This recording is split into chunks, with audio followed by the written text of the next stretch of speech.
بله پرسکریکا گریدای نرخی گنم لبروجاوای کردستانی بردوام مانگرتن بردوام خپیشاندام بردوامن ام در باسی قامش لود بن نویسکارو چالاک وان محمد عبزیج قامش لو میوانی منه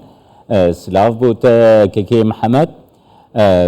ککی محمد تو باور دیگه کو ریو بریا خسر گوه بده داخوازین جوتیاران اوج وی بریارا خود وگره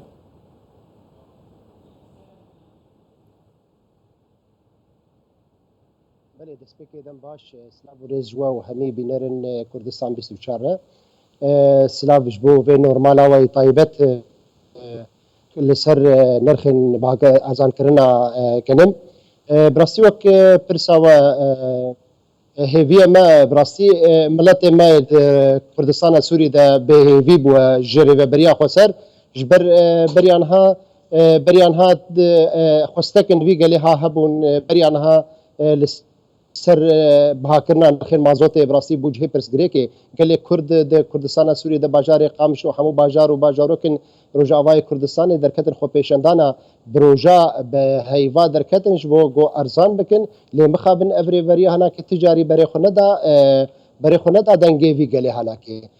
tê ev tê wateya got ev rêveberî براستی تجاری لخوستک و ارمانجین ویگلی هنا بخودی هیویا ما او بو ایرو کو ام کاری بن راوستن کو ام دنگی خو بگین کسین پیوندیدار گو دکاری بن بشوی کی جدی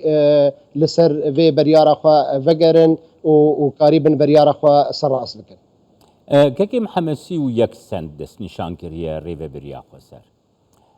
گلو اف بریارا خو لسر چی بن نمایدانیه یعنی لسر چی بن گهی دانیه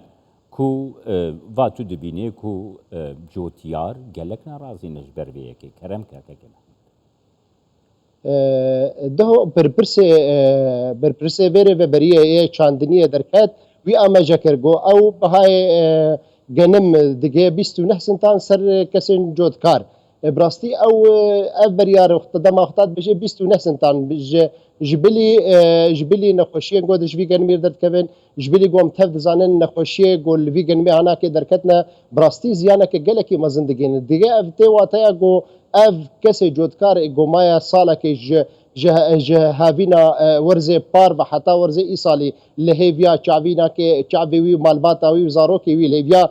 وی گنمی هانا کو پشتی سر تعبا خو کدا خو و جودکاریا خو وانا که همو کی گو افناجی سر حال خود بخسره براستی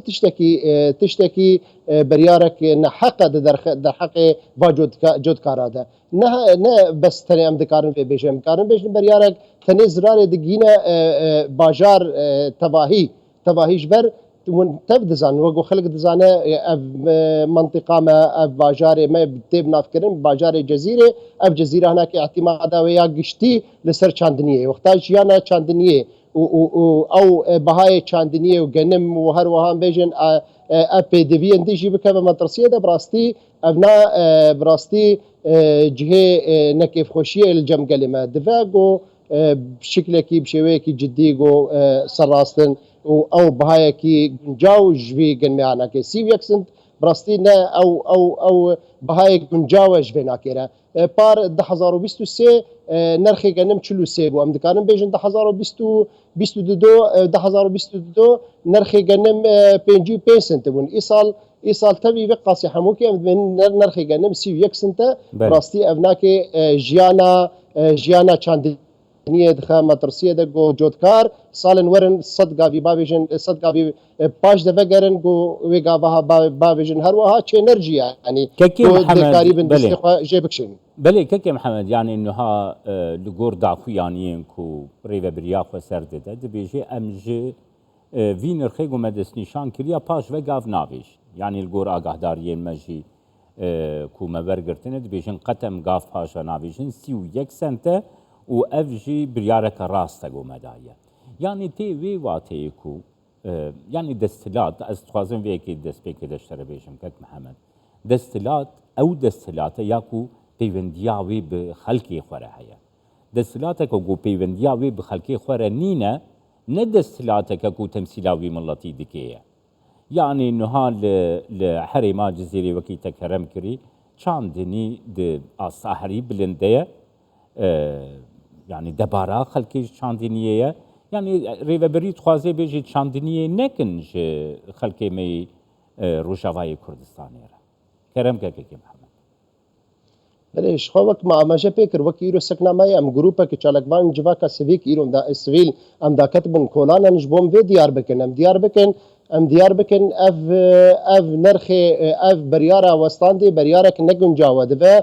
بشويه كي راستقينا بشويه كي جدي لايش وازاريان في قال لي هناك بقرن دو او كسكي داخيا كرن دغو اف ايريشن دولتا تركيا قول سر الافين یان ناوندن جیر زمینی لباجار ده هشت گو او روشامه آبوری بگره گلو پرس اوه دفاقو اف گلی های خراگر دندری کردستان سوری ده بی سوتمینی ایصال درباس کر بی کهرباء بی آب حتی تا رجا ایرو جی باجار قامشنو اف زیده 6 ماه کهرباء